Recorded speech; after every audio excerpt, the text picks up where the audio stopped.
अपने घर में बैठा हूँ मॉडल कॉलोनी में, कोई मेरा घर तोड़ देगा, साले का जीना हराम कर दूंगा मैं। जिसको ये परवाह ना हो कि मुझे अपनी जेब गर्म करनी है, मुझे पैसा चाहिए, कुत्ते की तरह पैसे इकट्ठे करने। किसी भी नेता की, किसी भी अधिकारी की अगर चमचागिरी करते रहोगे, रोजी रोटी से तो जाओगे ही, आने वाली पीढ़ी भी आपको घर में माफ नहीं करेगी। मैं घर में बैठा हूँ मॉडल कॉलोनी में, कोई मेरा घर तोड़ देगा, साले का जीना हराम कर दूंगा मैं। का भय नहीं है। आपके नेता बैठे हुए प्रेस कॉन्फ्रेंस में चमचागिरी कर रहे हैं, मैं खुला बोल रहा हूँ। नेताओं ने बर्बाद कर दिया इसको। रोजी रोटी मुझ जैसा विधायक होता तो मैं बताता कैसे तोड़ने किसकी हिम्मत है। आपके समय में कुछ नहीं टूटा आज तक, एक दुकान नहीं पैसे वाली कोई किसी भी आदमी से आज तक। उस व्यक्ति को जिंदा रहने का अधिकार नहीं जो समाज विरोधी काम करे। हम जब इलेक्शन लड़ते हैं, बाबूजी वोट देना, बाबूजी वोट देना, बाबूजी वोट देना, पैरों में गिरते हैं। और आज हम नुमाइंदे बन गए। क्या मतलब है विधानसभा सत्र में गैरसैंण में रहने का? यहाँ रहो, खड़े हो जाओ। असेंबली सेशन में क्यों नहीं उठाया? ये तुम सबके समझ में आ रहा है जो मैं बोल रहा हूँ? लेकिन तुम सबके सब दिशा भ्रमित थे सीधी संघर्ष से, और वो पिछलग्गू बन के बैठे हुए। मैंने कल प्रातः ही इस बात को क्लियर कर दिया था कि यहां पर पार्किंग का ठेका हो ही नहीं सकता। ये पहले फ्रंट फुट पे आते हैं, फिर बैक फुट पे आ जाते हैं, पूंछ को दबा के फिर बैक फुट पे आ जाते हैं। कोई मामला हो, आवास विकास की सड़क का मामला, क्या है वो अंडरपास का मामला,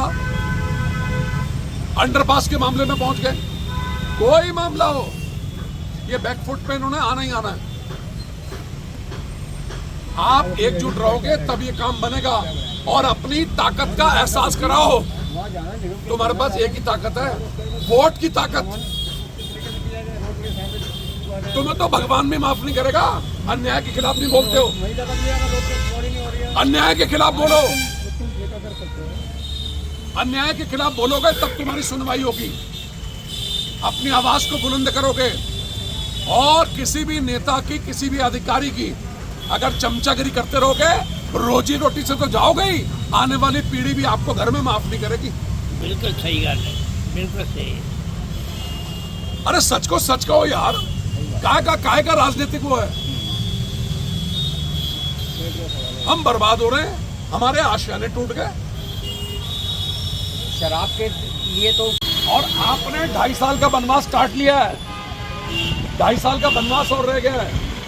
अलर्ट हो जाओ, सावधान हो जाओ, मर्दों को आगे बढ़ाओ जो भिड़े आपके लिए। जिसको ये परवाह ना हो कि मुझे अपनी जेब गर्म करनी है, मुझे पैसा चाहिए, कुत्ते की तरह पैसे इकट्ठे करने। इन बेईमानों को, लालचियों को इनके औकात में लेके आओ, प्रचार प्रसार करो, अपनी ताकत को बढ़ाओ।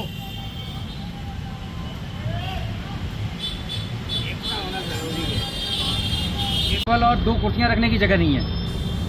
हमसे पक्के की बात की गई थी, 10 बाई 12 की बात की गई थी, 8 बाई 10 की बनाई गई है दुकान। और जब है और एक दुकान में करंट आएगा तो सारे व्यापारी मरेंगे उसमें। मैं ये भी कहना चाहता हूँ, ये गलत है। एमएनए ने कहा था कि हमको बुलाया जाएगा व्यापारियों को, हमें किसी व्यापारी को नहीं बुलाया गया। हमारे लिए कोई चीज़ बननी है तो हमें बुलाना जरूरी है ना, जबकि उन्हें अधिकारियों ने कहा कि हमें बुलाया जाएगा और आज तक नहीं बनाया गया। और 20 खोखे वहाँ बना दिए गए। और गुणवत्ता आप देख लीजिए जाके, कितनी बढ़िया सरिया लगी, अभी से टूटने को वो तैयार है। अभी से ही टूट रही है वो, अभी से ही टूट रही है। क्या मैंने बुलवाया किसी दुकानदार को ऐसे? मैं बता रहा हूँ, बताइए, आप बुलवाया कभी आपको? कभी किसी व्यापार मंडल को मैंने तंग किया हो, किसी दुकानदार को बुलवाया हो? मेरे को अगर कोई भी सामान लेना है, मैं खुद जाके सामान लेता था। बाजार में जाके शॉपिंग में खुद करता हूँ अपने बच्चों के साथ। नहीं ऐसा था ना, हम लंबी रिंग रोड बन रही है और जिसका काम युद्ध स्तर पे चल रहा है, दोनों साइडों से युद्ध स्तर पे चल रहा है। देखा आप लोगों ने? आप देख के आइए। ये रिंग रोड बनने के बाद सारी बाहर की गाड़ियां, भारी वाहन वहीं से वहीं निकलेंगे, इससे यहाँ से निकलेंगे। तो यहाँ तो एक ही डिमांड रखो आप सब लोग, इस दीवार के साथ 10 बाई 10 की जगह दी जाए सबको। भाई 1 साल हो गया, पोल देखिए कहाँ के कहाँ है, पोल कहाँ के कहाँ है।